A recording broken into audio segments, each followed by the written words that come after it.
Pixel. Ladies and gentlemen, welcome to the Grunting Pixel Podcast. My name is the Grunting Pixel. I have three of my friends with me, Alex, then Jared, then Stephanie. They will say their names now in the order that I said them. Go, Alex. Yeah, that's not going to be the opening. It's my podcast. I'll open it the way I want to. I'll cry if I want to. I'll die if I want to. I am not satisfied with that, so we will restart and you'll sound actually happy. Okay, fine. Let me put on my fucking facade. Go snort some coke or something, man. Yeah. Take a shot. Let me not be myself for a moment. You ready? Here we go. Ladies and gentlemen, welcome to the Grunting Pixel Podcast. My name is the Grunting Pixel, and I have three of my friends here with me today. We'll start with Age Before Beauty. I don't know what order that is. I'm guessing that's Jared.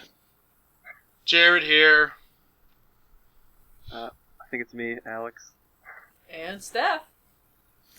And today we will be doing a couple of topics here. I'm still contemplating on whether or not we should list them in case we don't get to them. I do want to say right off the bat that this might be a shorter episode for you viewers. I am very apologetic. Unfortunately, some shit came up, and there's nothing I can do about it because fuck me. So we're going to get started with the topics, but before I do that, I had a funny story. Had a stroke.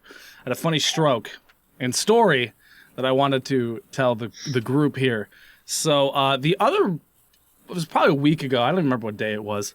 My brother bought tickets for our whole family, and his wife and her family, to go see a Kid Rock concert.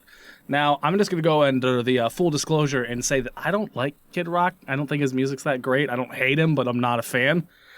So going to this wasn't something I was super excited to do, but it turned out to be one of the weirdest nights of my life, and I kind of want to basically just tell the story and then get your guys' opinion on the story and what you would have done in this situation, because I was just baffled. I literally just froze up. I didn't know what to do. So we're there. It's like this outer stadium thing, and we're like watching this concert. It's late at night, and everybody around me is just drinking and smoking pot, and it was like a mix of like I don't want to say normal people, but what you would expect to see at a normal concert, mixed with like a lot of trashy women and a whole bunch of Confederate flags. Yeah. Sounds like you're at a Kid Rock concert. It sounds like I was at a Kid Rock concert, is what it sounds like.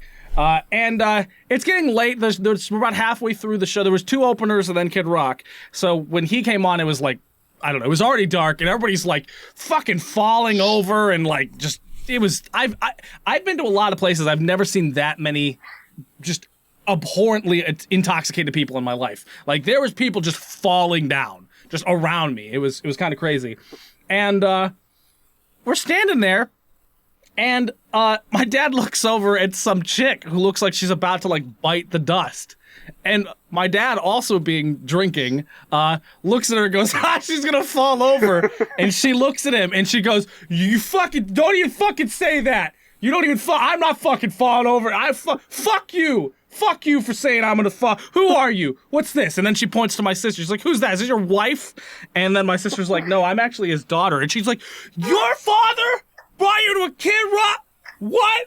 You must be like the coolest dad ever. Holy shit. And then Foo's like, yeah, and this is his son, and points to me. And she's like, you brought her son to Kid Rock? Holy shit. Okay. And then she comes up and grabs Foo's face. Foo is my sister, by the way. It's not a real name. And like grabs her face, like, that's amazing. You're fucking adorable. And then she comes over and grabs my face. She's like, you have no idea how lucky you are. That's crazy. She then turns around to then proceed to do another 180 and then just grab my dick.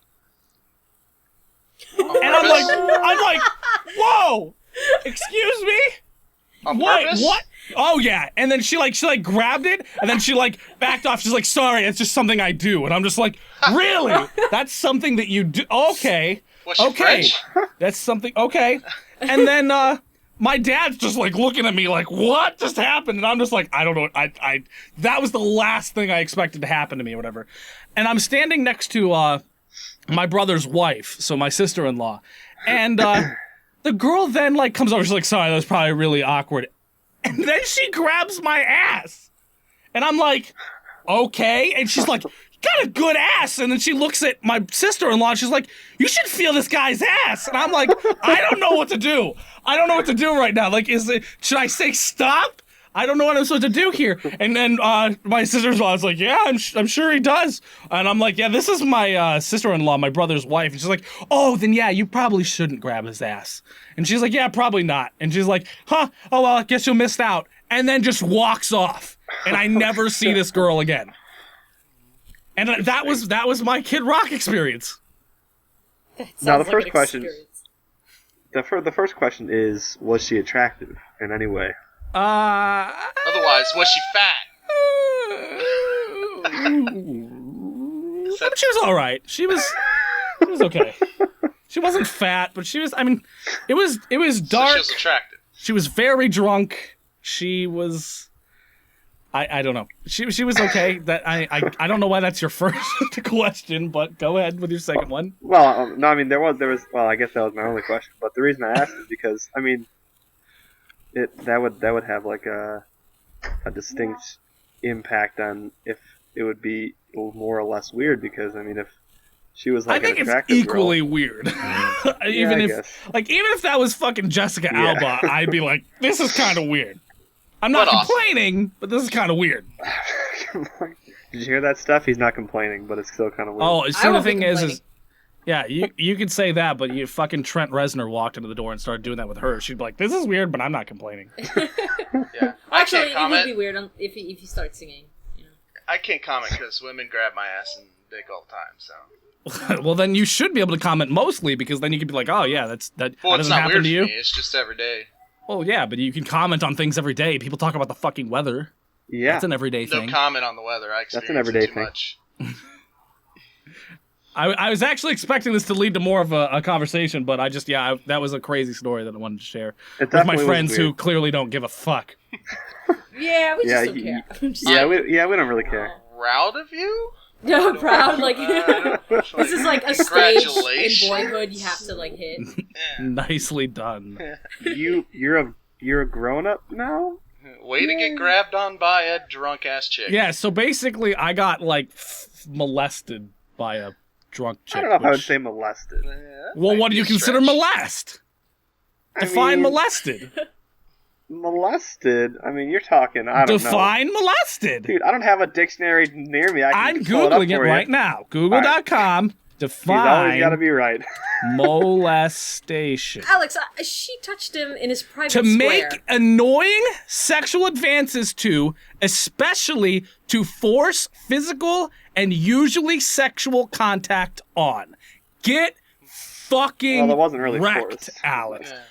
How is that not he's forced? Always got to be right. He's always got to be right. You didn't say no. You didn't like push your hand away. And I'm pretty sure you had your penis thrusted out there for her to grab. Just saying. Clearly you were posing it for everybody. No, but what was interesting, and I don't know if this was due to her drunkenness or if she just thought I was more endowed than I am. She reached a little, it's like she reached low, but kind of like hit like just my thighs and then had to just kind of like scoop up into it. Again, I don't know if she thought I was just like hanging down there or if she just like completely missed in her drunken stupor. Did you have pants on? Yes. Oh, okay. Do you not typically walk around with pants? Not a Kid Rock concert. Not a Kid Rock concert. Okay, well, I'm glad that this worked out beautifully and was the most entertaining thing for everybody. I hate you all. Yeah, it was good. Great. At least we learned what molested is now, MrDictionary.com, so we got all the answers to life. I'm sorry, I can't hear you over your butt-hurtedness. I'm not. I don't care. Fucking crybaby. I'm so upset. Yeah, I'm married and nobody ever grabs my dick. Hey, that's a lie. You said people grab your dick all the time. I was joking. Oh. No. I just wish they would. Goo goo. I asked, but then they usually smack me. I asked, but it always ends in a restraining order. They're like, what dick? I can't find it. Could you lift up your belly? Oh. And I'm like, that's my face. That's kind of insulting. They thought the dick was on your head because you were a dickhead. Ha! Now Good it all joke. makes sense. Well, now that this has gone completely off the rails and totally fucking boring because you guys are the worst. We're the best. What are you talking about? Last episode, well, I guess technically, no, fuck it. I'm pretending that one didn't exist. Last episode, we were going to be talking about a podcast topic that we started, but then had to cut from the episode because we didn't finish it. So we said we were going to roll it over to this episode. So we're going to roll it over to this episode. And that topic was, what makes a human? And is AI something that can exist? What makes a human? Organs.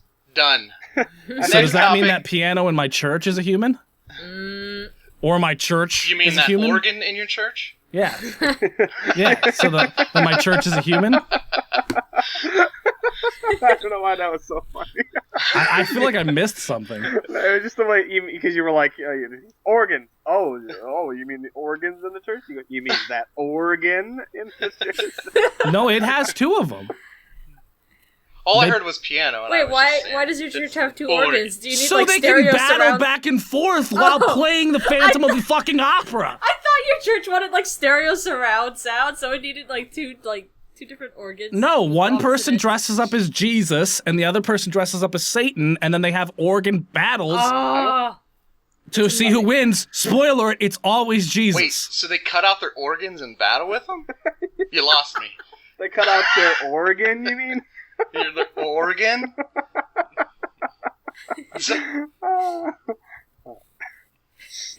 So do you guys think that AI is something that can exist? And what makes a human? Kind of already does, but I don't think they're human. I think we have like the bare bones of AI being developed. Like I think we've got like the little equivalent of like a microorganism. It's In the the chain thing of I'm always evolution. shooting at when I'm always shouting at when I'm playing video games. The There you AI. go. That's yeah. I have a long-winded answer. Go on. Maybe. We'll see. I think what makes, just because I enjoy these types of questions, I think about it a lot. Being a human, like some people would say, oh, well, it's just about your physical body. Like it's just about what you have inside of you, your organs and your veins and capillaries and your cells and your DNA, which I think is a big part of being human, because obviously a robot doesn't have cells and veins and in the same way that we do as like human beings that have been created or evolved or whatever you want to believe. But I think, and this is like something that's really weird, I think, with the whole AI and human debate, is I also think what makes a human is the fact that we can be self-conscious and self-aware of what's going on, and we know we're conscious about what's going on, we're conscious about our feelings and can understand ourselves. And normal robots can't do that. But I think if AI eventually gets to that point, then there's really not going to be that many differences outside the physical realm of a human versus like an AI that's just walking around like you saw an iRobot or something like that.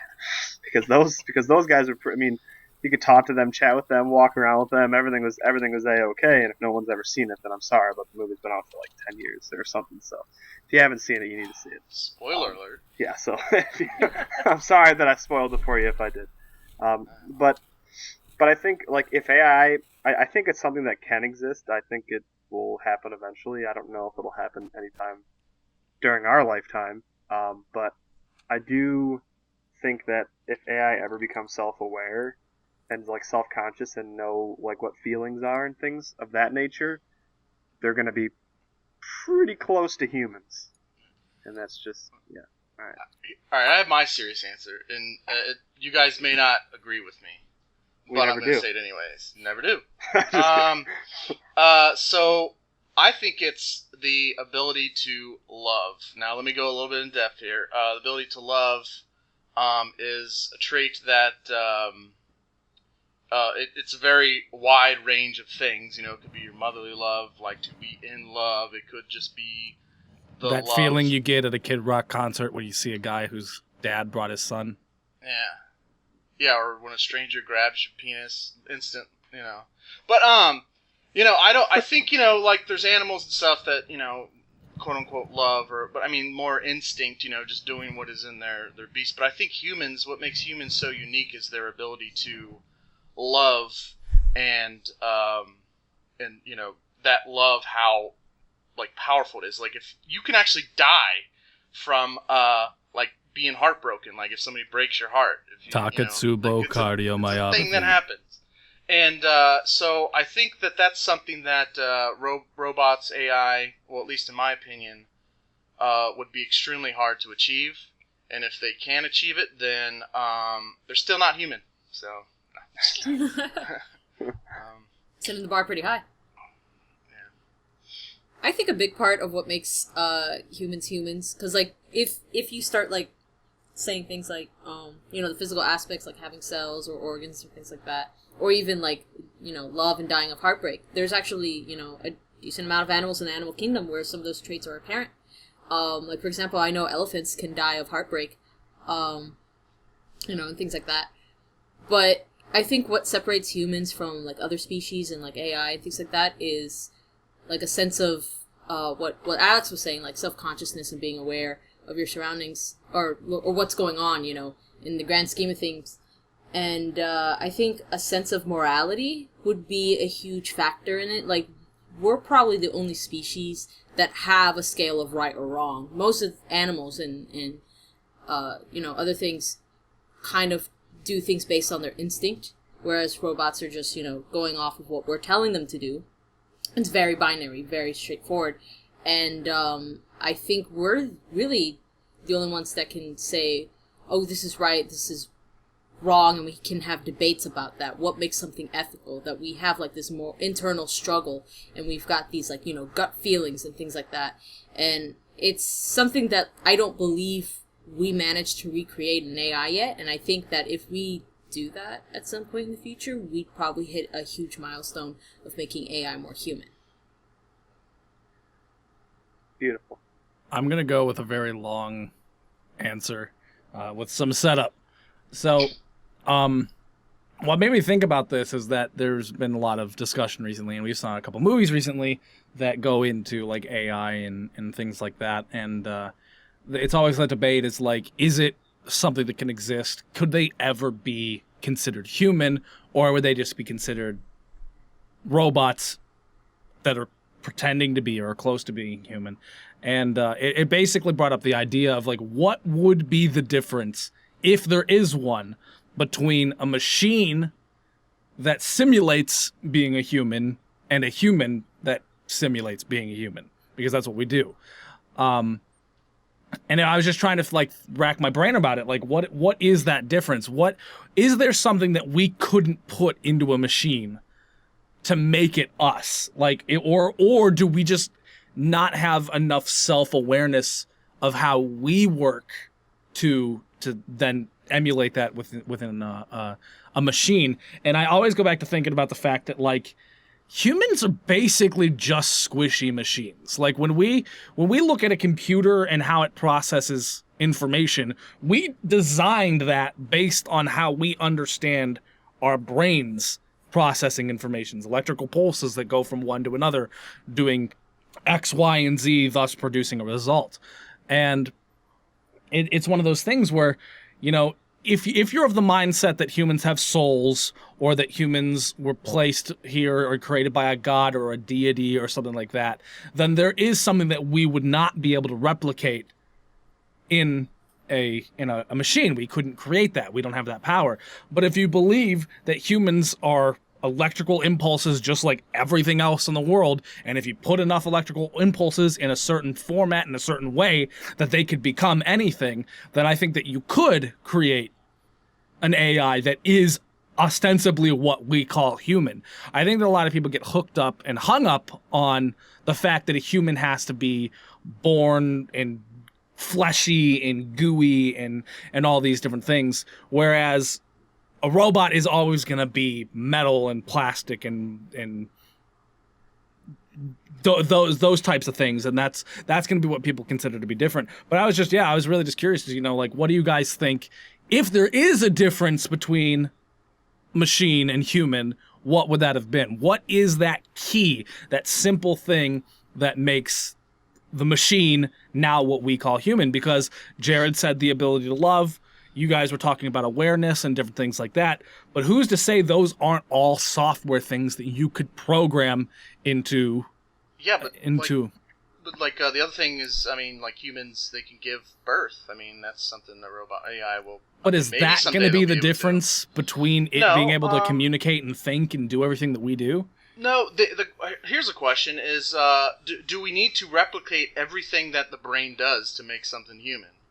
Or can it function? Because we still don't understand how the brain works. Exactly. But we understand a lot about the brain and like why we do things and where that's located in the brain. If we can replicate all those things and essentially make a robotic brain, does that person now become a human being, or is it still just a robot that functions like a human being? Right. Now, the thing is so what you want to know is, what is a human being? What is the definition? I think the definition is what it is. It's you're birthed through another human being, and you're created with sperm, and you are formed like that, and you're a meat sack with bones, and if that's the definition, then AI could never be technically a human. But I think that they can function as much as a human could. Maybe I think I'm not outside of the realm of possibility that could possibly happen. I actually agree with you, and I think that that's where the difference comes, and I think that's where like some people get hung up on is, are we talking about human psychologically, or are we talking human physically? Because I'm assuming we're talking psychologically, because physically doesn't really matter. That's obviously never, unless we start just using like stem cells and shit like that to create a human, then that's obviously not what we're talking about. We're talking about a machine being a human in terms of the psychological portion. So for that, what would be that difference, if there is one, between a machine and humans? And what we find a lot is basically abstract thought is the that thing, like how we can look at a situation and come to a conclusion that doesn't directly correlate with what we're looking at. Turing tests, and you can actually find some really interesting, I don't want to call them like, I guess not fan fiction, but just like stories of people like basically making fake Turing tests of like a situation that a human would look at and come to this conclusion, but then a computer would come to a different one. And there's a lot of them that are really interesting, where there is that abstract and that connection where like our brain can just associate things based on whatever it is that makes our brain create associations. And these are things that is very, very difficult to program a computer to do. Some people might say, well, you can't ever make an AI because that involves programming and humans aren't programmed. I think we are, based on DNA. I think our DNA is our download script that makes us who we are. Haven't you seen The Matrix? I mean, come on. Right. Yeah, I think to me, it comes to empathy. It comes down to kind of empathy. If it's something that I can empathize with, and you could say it kind of falls in the category of love if you want, but like if it's something that if it dies or it's destroyed and I feel like I've lost this connection with something, or I feel like very sad that it is gone. I mean, that morality, that thing gave me such... I mean, yeah, okay, if my Xbox is destroyed, I'm going to be sad, but I'll go out and buy another one. But if this thing is so unique that if it is destroyed, I know that I cannot just go out and get another one just like it. It's that unique. It's got its own moral, compass. It's its own individual. Then that's when I can consider something equal on a human level. Because it doesn't have to be intelligent. It doesn't have to function, because I consider, there's people with mental disorders who don't function like a lot of people who I still consider human beings, So it doesn't have to function at the full intellect that I do. It just needs to be capable of emotions, I guess. It's funny because I was actually thinking about that too, like the whole emotion thing, and the reason I thought of this was because if anybody has seen Star Trek: The Next Generation, that they have something of an AI capacity on board the Starship Enterprise. His name is Lieutenant Commander Data, and he's an android. I mean, he looks like a human male. And I know we're not really discussing much about the physical attributes, but he looks like a human being, and he is just as smart, if not smarter than, well, he's definitely smarter than every person on the ship, because he was designed by I forget the Dr. Soom or something like that. Someone from the story, and he denotes multiple times throughout the series that he doesn't have the ability to feel emotions, and he's trying, and he wants to be more human. And I think the way Star Trek lays it out is he always is curious as to what humanity is and how it feels to be human, and they always come back to the whole feeling emotion or being able to connect with somebody, or know what friendship is like, for example, or things like that he and he even said in one of the episodes, well, he's like, I don't really understand friendship, but I get used to somebody, so he doesn't have a concept of friendship or a concept of gratitude or being worried or things like that. And I thought it was curious that they always came back to the emotional type of aspect to it, because he's fully conscious and aware of what's going on, and he knows, he's trained in all sorts of stuff, and so he knows what right and wrong is. He understands what it means to do good and evil, and not only in like the human culture, but he also knows about pretty much every other species of things throughout the whole friggin' universe of Star Trek. And so the only difference was the emotion, which I thought was kind of interesting. So then, good. Oh, sorry. Then that also poses the question. Then, like, obviously they would be human in terms of the physical, but then Right. what does that mean for people who are psychopathic, who don't have the ability to feel emotions, like that are pretty much your android, where they can understand what emotions are and they could fake them, but they can't feel them? Does that mean that as a piece of meat they are human, but in the brain they are not? Well, I mean, the thing is I don't really know how psychopaths work, because I haven't been a psychopath for like years. So, but like, do they feel emotion when they do the thing that makes them a psychopath, like murdering somebody? Is their emotional release? Like, I feel like something. I feel something when I murder somebody, the thing but is, I don't feel anything when I'm not murdering someone. The thing is that you're doing the Hollywood psychopathic, which is that psychopaths are murderers. They're actually, I just use that as an example. well, I'm just saying, like 90. Well, I don't know what the percentage is. I'm not going to say that. Most psychopaths don't murder. The only reasons that psychopaths murder is because they don't feel bad when they do it. Mm-hmm. Like, they don't feel remorse, they don't feel regret, they don't feel that it's wrong. They just murdered somebody because that's what they did.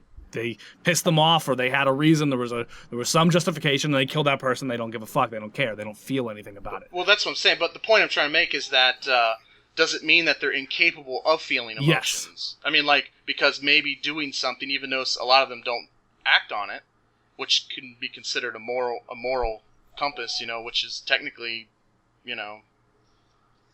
kind of in the realm of what we're talking about here. I mean, if you have the morality to know that it's bad to kill somebody, then you're feeling an emotion. No, because you can be told that you shouldn't kill somebody and then just follow orders.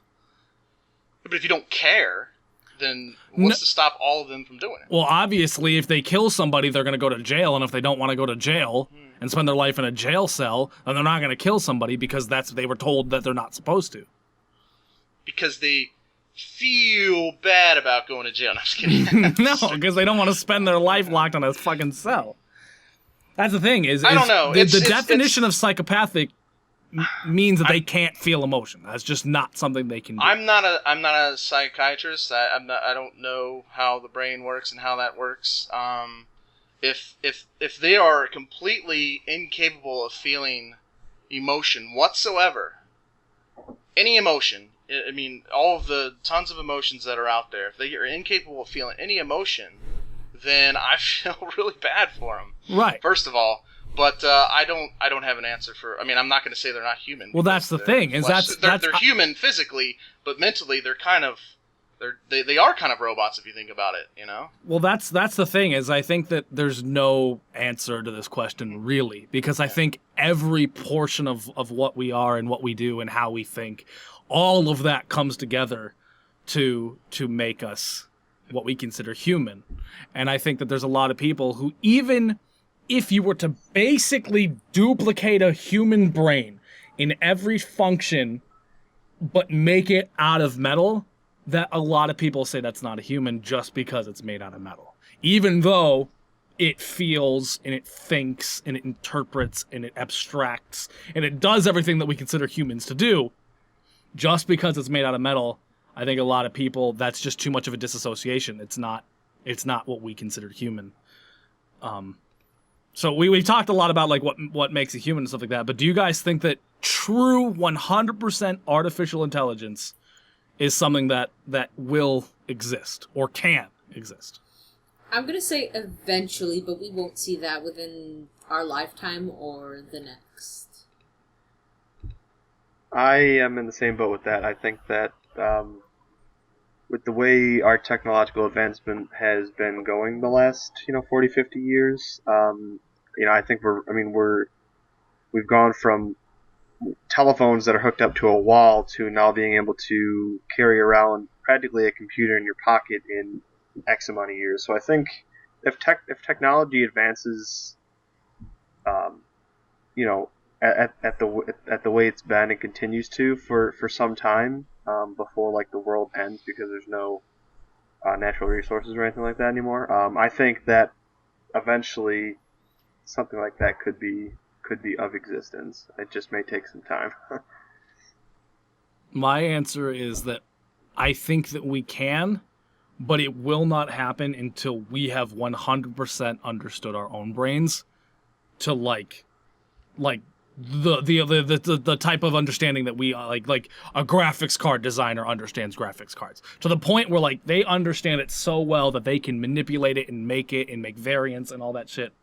Until we get to a level of understanding of our own brains, I don't think it'll ever be true human AI. We might be able to make some VI and some VI with AI elements, but I don't think it'll truly be basically a human brain until we get to that level. They would have taken us over by then. So before we, well, that's a whole other story. Have you ever seen the show Other Space on Yahoo Screen?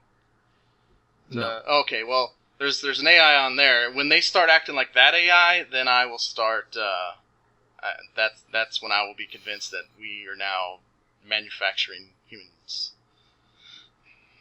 It's a comedy, so I mean, it's not that great of a comedy. I wouldn't recommend going out of your way to watch it, but it's a comedy. I mean, it's kind of it tries to be a comedy. It makes me laugh, and I think that's their intent. So I'm considering it a comedy.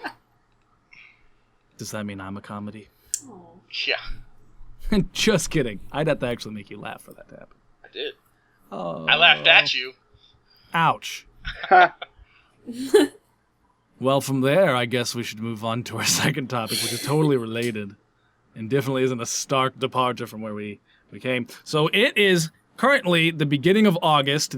The year is over halfway done at this point, but anybody who kind of looks at game industry realizes that a majority of the games come out in the last 2 quarters. You get some in the spring, very rare you get some in the summer, but they do exist, and then everything else comes out in the fall and winter. So the question that I have is, what are you guys' most anticipated games for this year? Do we say them in order? just I don't know, just start a conversation. Do you guys not know how to talk like humans? So Just fucking start a conversation, man. Shit. Shit.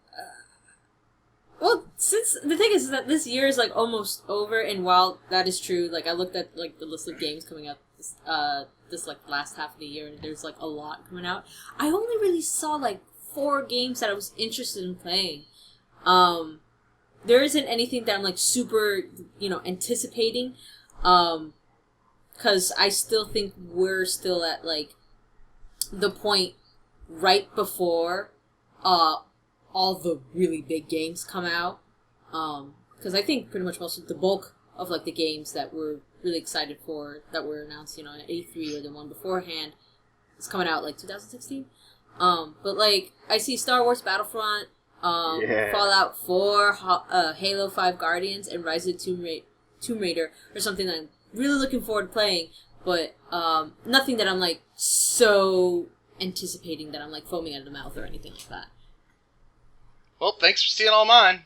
Well, the problem is they're not yours. It's just they're the games that are coming out. Mm-hmm. Those are my games. Well, maybe you should have fucking spoke up first, Jared, instead of going like, instead of giving Steph a chance to talk.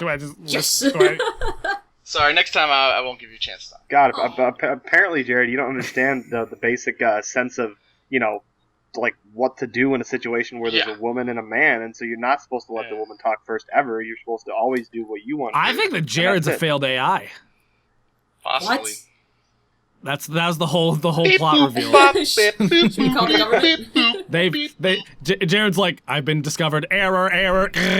But those Self-destruct. Must ask questions before can properly talk and speak. Once my identity is revealed, my vocal box fucks up and I sound like a robot. Yes. Beep boop 00110. 01. Well, no, but I mean that's the kind of is the thing where a lot of the games, that have come out, have already come out, and there's like the handful in the Q4. I guess what I was mostly curious is like, what is your most anticipated one? Because there's a handful. Okay. Fallout 4. Hey, And I'm talking. And Halo. I'm talking. Uncharted 4. I'm talking. Uncharted 4 is next year. Bullshit. But like when you look at the list of here, at least what I have, you got your Metal Gear Solid 5. You got your Halo 5 Guardians, you got your Fallout 4, Rise of the Tomb Raider, Star Wars Battlefront. That was what's on my list. But like of those, what is the one that you guys like if you get to this point? Because like Steph said, she doesn't really have that like feeling towards. But is there one on here you're just like, gosh, why is it not this time already? I want to fucking play this game already. Fallout 4. Fallout 4 by far, like by a long shot. Like Jared's Fallout 4, Alex's Star Wars. But I like them all. Like No, but the thing is we're not saying that you don't. I'm just saying what you're most anticipated for. You're allowed to anticipated for all of them. That's not even possible. There's always a 0.0000001% difference. Dan's a robot. No, but beep, beep, in all bop. seriousness, boop, beep, beep, boop, Star Wars probably. We're all robots. What video game involves robots? I want that one. So Jared is Fallout 4, Alex is Star Wars, Steph is question mark? Question mark? That's the game. Question mark. Of all of these, what are you most excited for? It doesn't have to be something you're like dripping at the fucking vagina for, but just like you know what? I'm very interested in. It's a tie between Star Wars Battlefront, but I think I'm looking more forward to Fallout 4. As much as I love Star Wars Battlefront 2 back in the day, I think I grew out of that like multiplayer like phase I had, I guess, and I want more single player experiences, I suppose.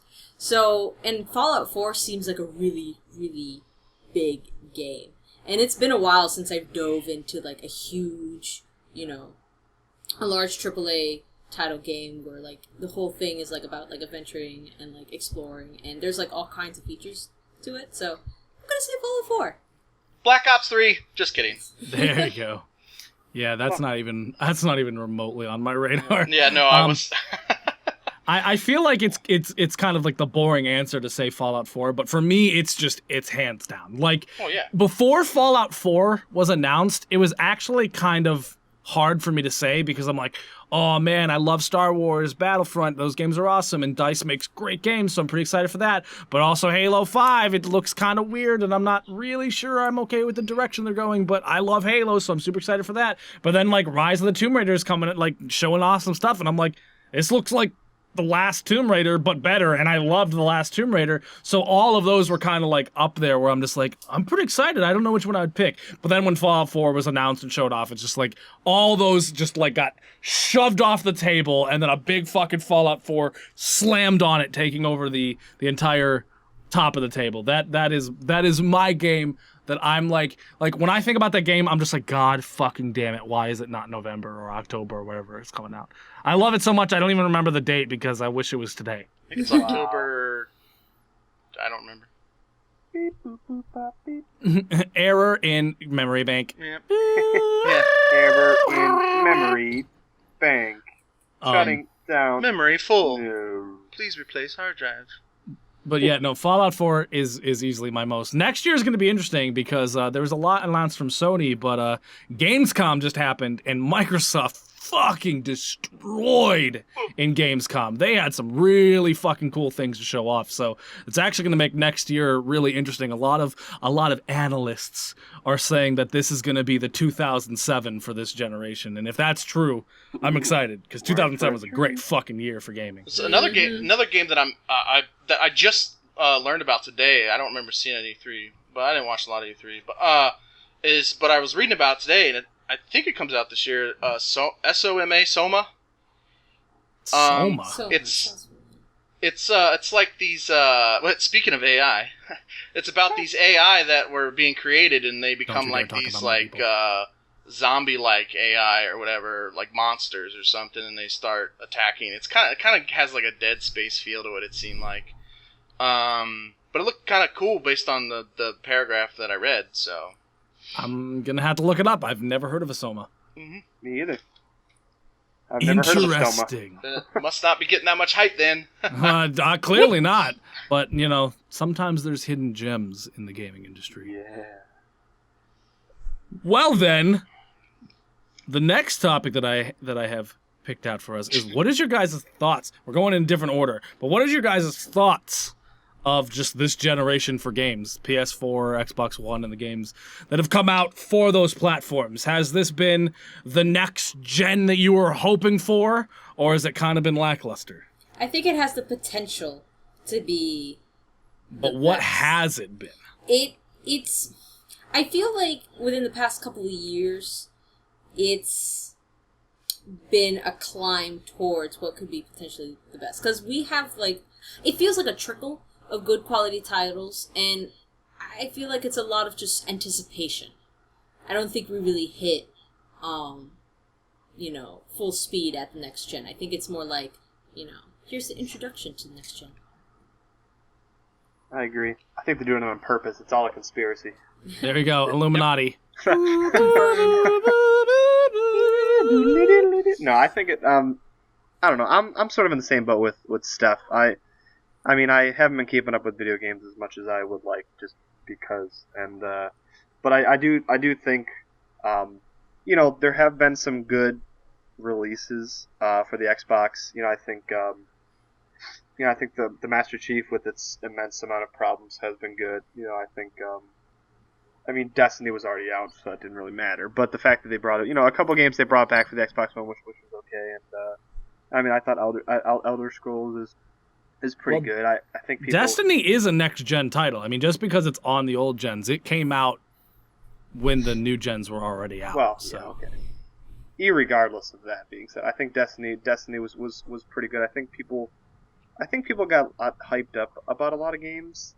And then, I don't know, for me, I think people really got hyped up for Elder Scrolls, and then that game was pretty good, but I think people were more hyped than what it was going to be. And I think it was, I don't know, I think I'm sort of in the same boat with Steph in the aspect of, I think that although there have been some good games and probably some games I have no idea about, I think 2015/2016 is really going to bring out the next gen, the real next gen experience, if you will. It's definitely way better than it was last year, for sure. And it seems like their games have more glitches than the 360's games when they came out. I don't know if anybody else has noticed that.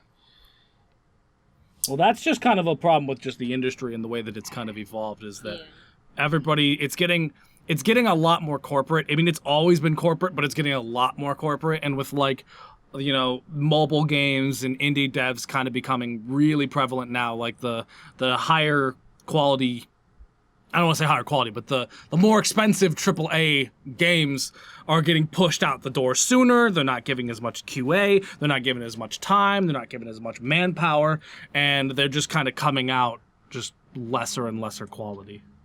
Yeah, well, which is a problem because of it's the new generation of consoles, so they want to get them out, which thus things are rushed. So it is a problem. Once the consoles have been out, the new consoles have been out for a while. They've established a library, fixed all the glitches and stuff, and it starts to slow down a little bit. I think maybe to be a lot better, but I mean, it's still pretty good. As far as like when I first got my 360, the excitement I had then and the excitement I have now with my new consoles, 360 was 10 times. I was 10 times more excited, but I was also younger and I had more time to play it. Now it's just kind of like I play it every once in a while, so it's really kind of hard for me to make a direct comparison, I guess, in that way. But I'm enjoying them. I think they're doing good, and I'm happy with them. So. Yeah, it's interesting. Somebody vamp for 2 seconds. Hold on. Vamp, not vampire. Dude, you mean your organ? Organ?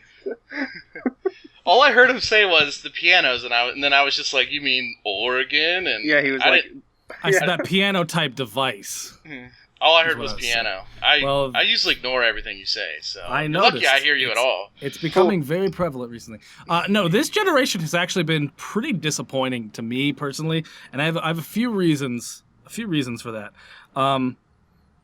I just think that the games, like when you go back and you look at like the launch libraries, there really wasn't much.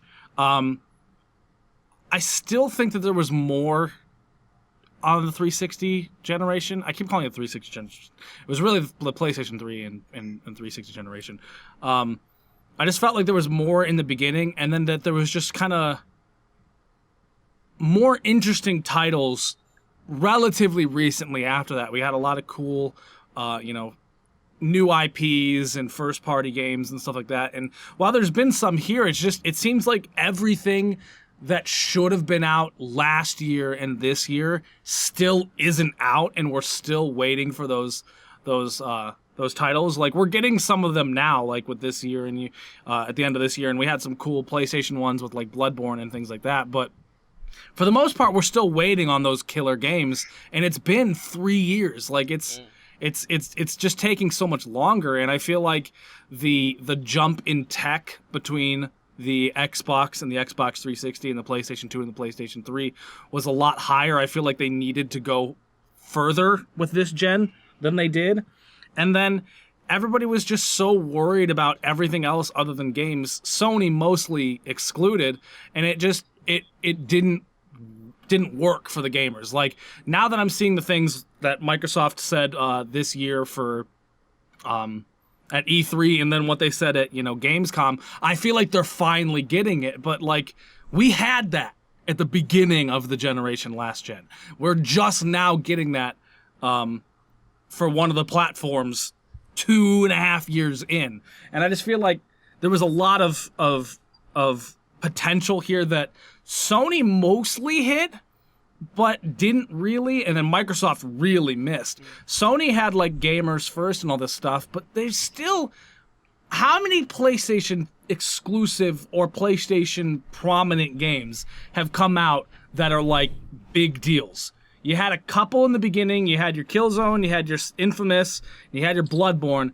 That's 3 games in 3 years. That's not enough. And Xbox is the same way. Xbox has a lot of exclusives coming next year, which is great. But it's like, it's been 3 years, guys. Let's start showing why we fucking spent $500 and $400 on these things. Like, yeah. Where's my Zelda game for the Wii U? What's a Wii U? EU? Is that what you're saying? Like, ew? What's a Wii U? Wii U. You mean an organ? Why do you say it like that? It keeps sounding like you're saying like Oregon, like the Oregon. fucking. You're like you mean the Oregon? Like You mean you're the adding a Oregon? Origami? You mean Airgami Killer? I don't know. Well then, Guitar. Guess the it's the joke of the night. last really interesting question, and then we'll get out of here. Would you /have you ever gone to a strip club? And what are your thoughts on them? All day, every day. Okay. It's actually where I work. Yeah. I personally don't have problems with it. I mean, Where's your moral compass? I personally won't go there because, like, I don't know. I just find it. It's just gonna be like a dark, gross room with a bunch of weird Boners. old men, and it's just like I'd be uncomfortable in this situation. But hey, if you want to go, if anybody else wants to go, that's fine. That's go. As long as I'm drunk. I mean, it's another form of entertainment. I still think, like, you know, I don't know if, like, the working conditions for the women who work there, like, have improved, but, like, I hope it has improved for them. But, yeah, I don't have a problem with it, but I personally would not go to one. I have an awesome story. Go on. And I don't know if I've told either of you. I probably have told Dan, but I don't even know if I told him this. I think I have. But I don't know if you have. What? I don't know if you have, but go ahead. Well, here I go. There we go. So I've been to one once, and it was like the weirdest thing I've ever experienced. So my friend one day was like, "You know what? We're going," and I was like, "Okay." And I was under 21 at the time, so like. Oh my God! Oh. So I'm telling. Well, I think I was like 19 or 20. Oh my God! But. You know, so, like, if you're, like, under 21 or, like, above 18, you can get in for, like, 30 or 40 bucks. Something crazy. Like, they really, like, railed you. God! And, like, if you were above 21, it cost, like, $5 to get in or something like that. Because they thought that you would, like, spend money on alcohol because that was, like, ridiculous there. So, I go in, and the first thing we do is, like, it's super loud in there. So we, like, go and, like get some paper towels, like roll them up into little balls, like put them inside our ears so our ears don't die. Oh my God!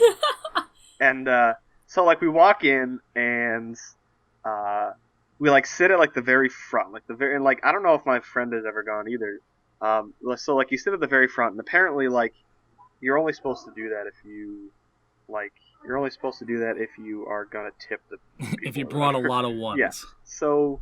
Like, there were, like, maybe, like, 5 or 6 girls that came on, danced, like, no problems, whatever, okay. And then, like, this one girl comes out, like... And, was like, this a full strip club? Because I know some only do topless and some go, like, straight vaginas. I believe this was only topless from what I observed, so... Okay.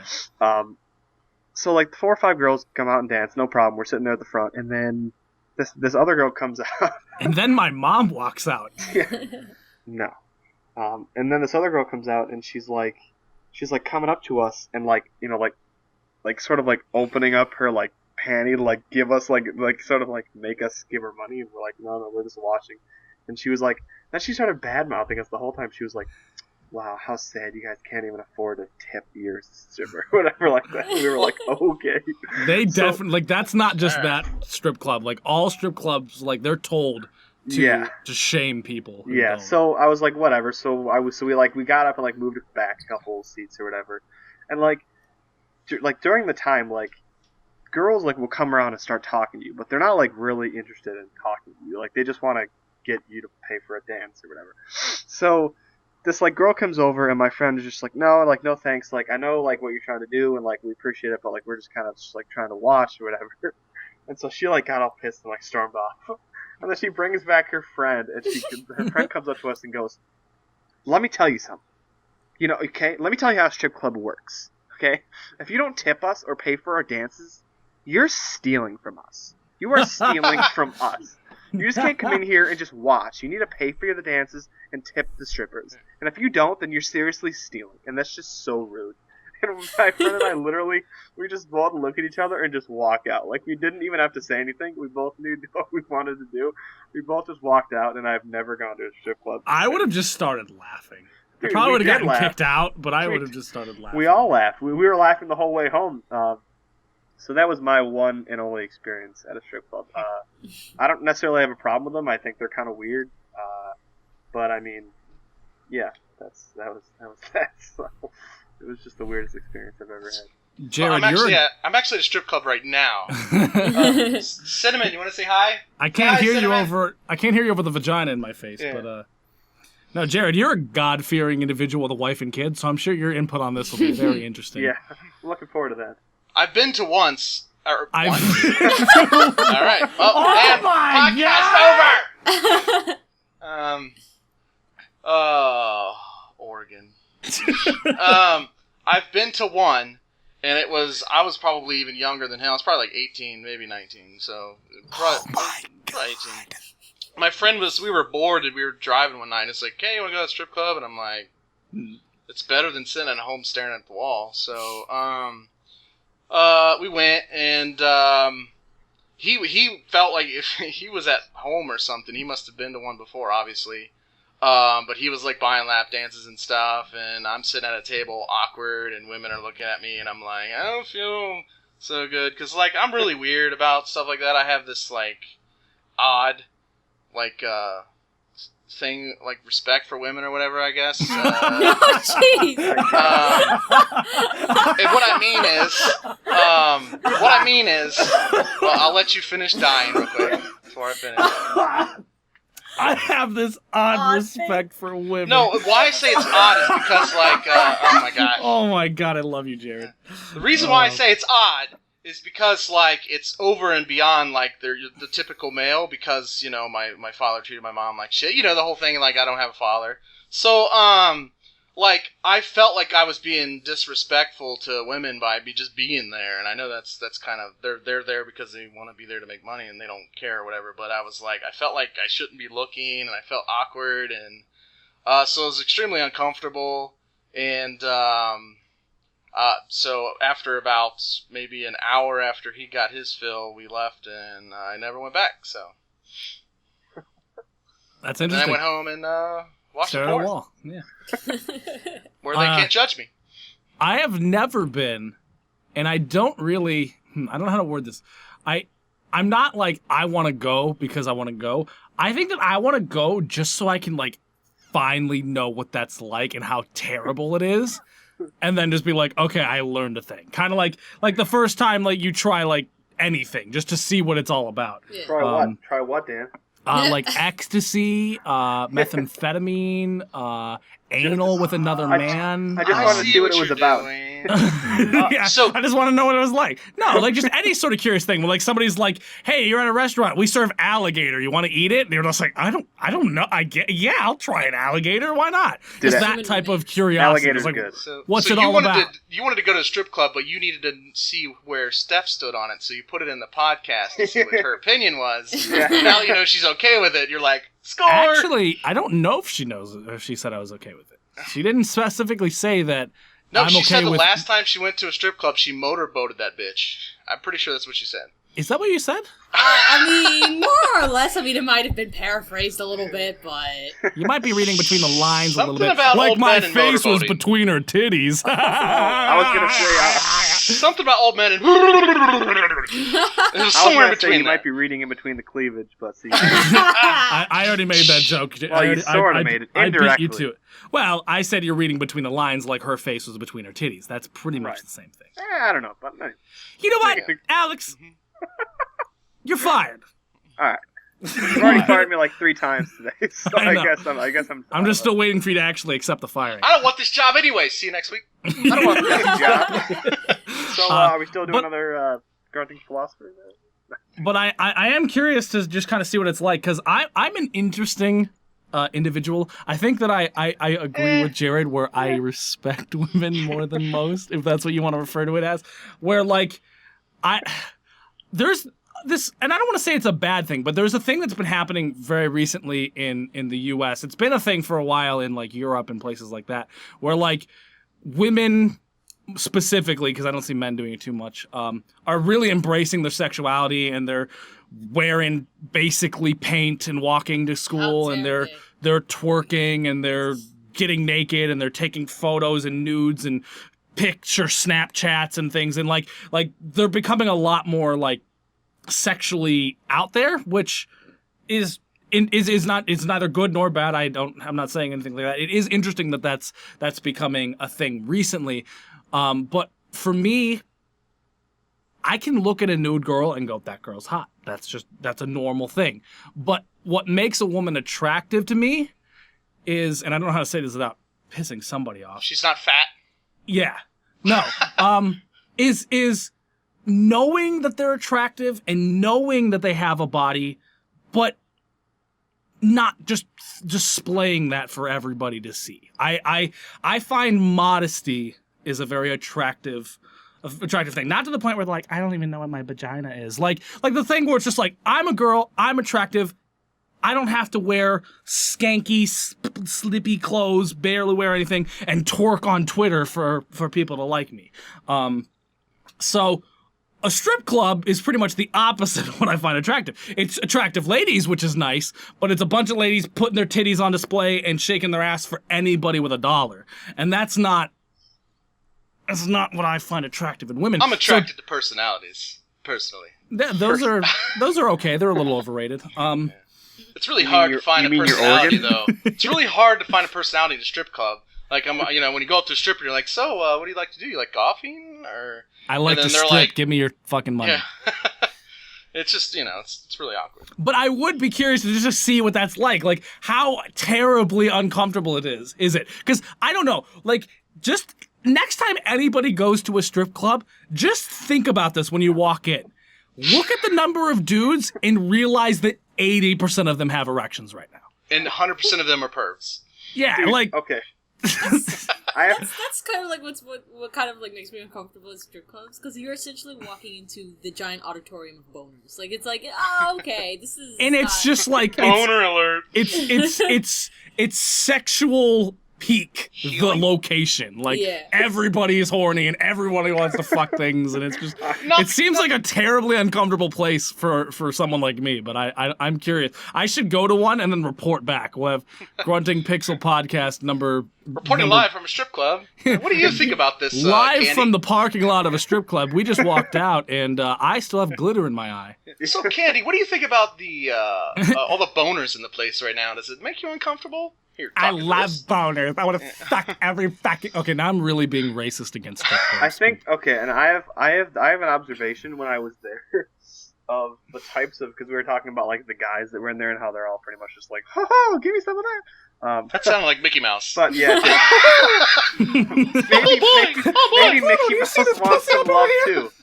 All right, God damn, he just wants some loving too. What do you expect? Hey Pluto, look at these bitches.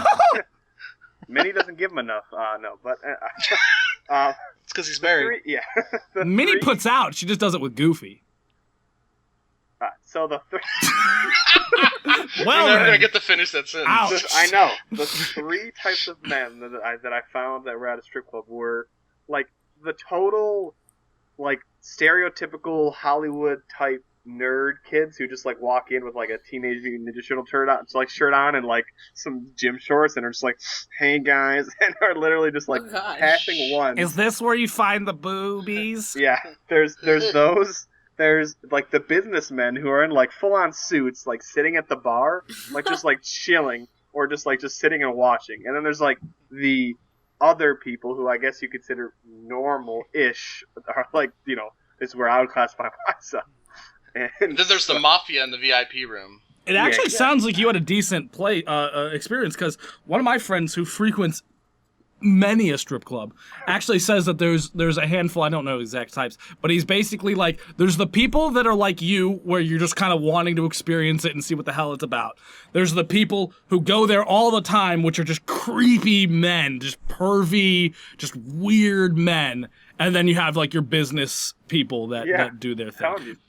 So, who here has ordered a prostitute from Las Vegas? I didn't order it from Las Vegas, but I did get it from the back of a 7-Eleven before. Oh, cool. Of a 7-Eleven? And at a Kid Rock concert. Don't forget that. Bringing it all around. Full circle. Full circle. And cut. And cut. But no, yeah, I actually want to do this. Steph, me and you should go to a strip club and come back and report. I think you could go by yourself. Yeah. Would you FYI, prefer he's gonna that? be super horny afterwards. I mean, Would you prefer I go to a strip club by myself? See, if my girl was like, I want to go to a nightclub, I'm like, can I go with you? Like, I would feel more comfortable, even though it's going to be an uncomfortable situation, just being able to keep an eye on all, like you and your drinks and the guys that are, like, high on X that just want to fuck things. Here's Like, the thing. I'd like to keep an eye on that. Well, it's a different thing if a guy goes by themselves than a girl goes by herself. That's totally racist. But it's true, and it's not racist. 'Cause, like, I don't know, I think a girl would be, like, more, like, bothered by, like, people bother the girl more than the guy. Besides, That's racist! plus, I trust you in your judgment that you won't do anything. So, like, Ooh, Yeah. got called out. But she didn't say that I wouldn't do everything. I Wow, So, like, this is getting I don't real know. weird. I think I'd be like too. I don't know. I think it would be just too much of an uncomfortable environment for me. No, that's the whole point. Is it would be I don't like, want to feel look what uncomfortable. we That's the whole experienced. point. It would My be entire equally life is uncomfortable for avoiding him feeling because he would be uncomfortable. there with his girlfriend. It would be that growing point in our relationship where we're like, we are stronger due to the exposure to boners and titties. That's why we're doing this, to make our relationship stronger. Yeah. That's right. Uh-huh. Now let me just get this blowjob over with, and our relationship will be that much stronger. Perfect. Yeah. Consider it's just some sort of bonding exercise. You know, I I feel so much closer to you now. mean, yeah, I mean, you get to see 80% of the weirdo boners that are out, and I get to look at some tits. I mean, hey, what's the harm? You I could mean, be really. dating any one of these guys. See, at least I'm not one of these guys. It'll be a bonding exercise. And when we do that bonding exercise, then we can go home and do the bondage exercise. Ooh, I see what you did there. Boom, chicka, wow, wow. That's what I tell my wife all the time. I'm like, why can't we have a threesome? It would be a bonding experience. Like, I would totally pay more attention to you than the other woman, and that would show how much I love you. That is the worst excuse in the world. Honey, listen. This is why I want to do a threesome, okay? I'm going to be completely honest with you, and hopefully you're going to be open-minded to this. It's my birthday. I want to taste another girl's vagina. Oh, I threw a balloon in my mouth. Alright, so I think this podcast has officially gone over the deep end. Jesus. So- Why did that get so awkward? I thought it was going to be like a laugh, and two people like almost puked. What the fuck? Oh, because that just Bunch like of fucking prudes in here. because I'm picturing me actually saying that to my wife, and I actually felt the punch that was in my head imaginarily happening. I actually felt the punch in my gut. That was just, I don't know what I was thinking, but that was just not okay in my brain. So we're just, Plus, it's So is that okay, Steph? Taco Thursday, and I don't know what you to think just about. said? I mean, not entirely. and Steph will just be, hey, would you mind if I just go do this? And you'll be like, That's oh, sure. not a no. You can taste another girl's vagina when I can taste another dude's dick. There we go. It's a trade-off.